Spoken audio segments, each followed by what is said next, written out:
So finally there was a day's play at the Probies County Ground where Sussex and Lancashire only had time to try and earn as many bonus points as they could in their LV County Championship clash, and Sussex produced an incredible display too.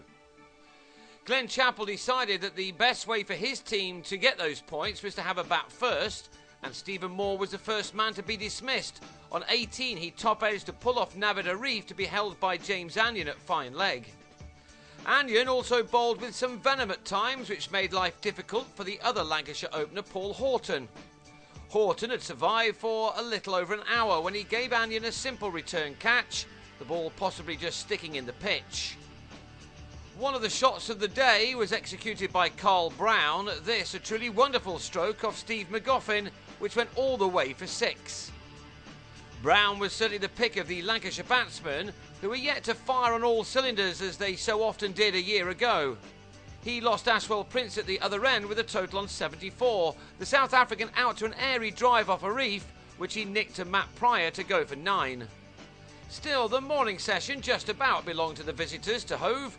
Stephen Croft drove Arif through the covers, while Brown was fortunate to get away with another attempt at a big shot, which somehow landed in safety as Lancashire went into the break only 3 men down. But it was the home side who took over in the afternoon as Lancashire again failed to make a good score. Croft on 27 got a good ball from McGoffin, which he nicked to Ed Joyce at 112 for 4. And 3 overs later, having impressed with 41, Brown ran himself out as he took a single to mid-on, which simply wasn't there.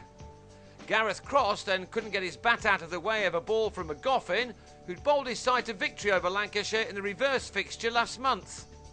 Ajmal Shahzad's Lancashire debut began with him going for a duck as he edged Anyon to Pryor.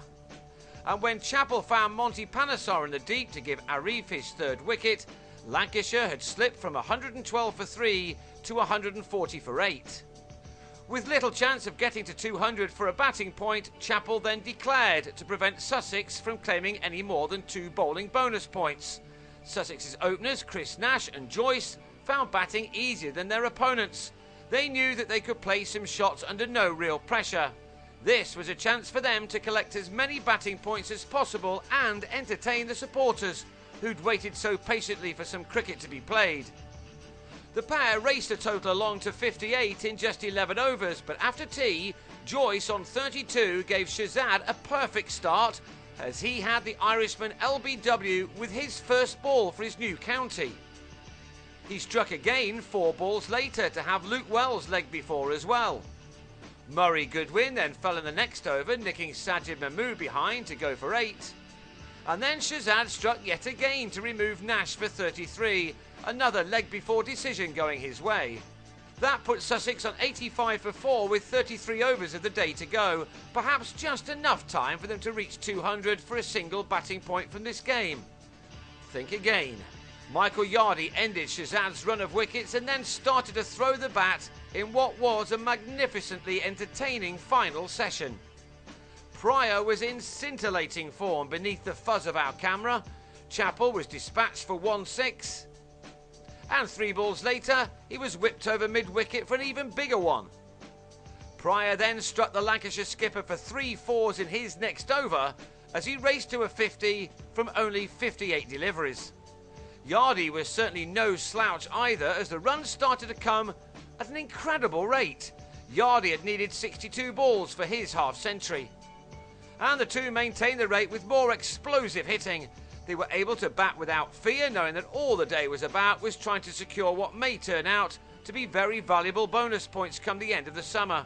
And they were now throwing the kitchen sink at absolutely everything. After a relatively slow start, in 23 overs, the pair had added 142 runs.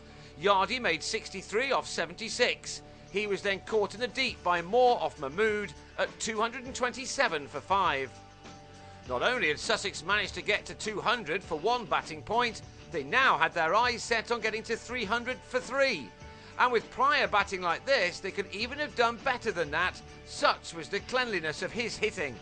This was awe-inspiring stuff from the England man. He was out to a slower ball from Mahmood, which he chipped out to Brown, but only after he'd helped himself to a magnificent 86, made off only 80 balls, his last 36, coming off only 22. Joe Gatting then joined in the fun. The slower balls to him were hit as forcefully to the ropes as the quicker ones, as he took his side beyond 250 for batting point number 2.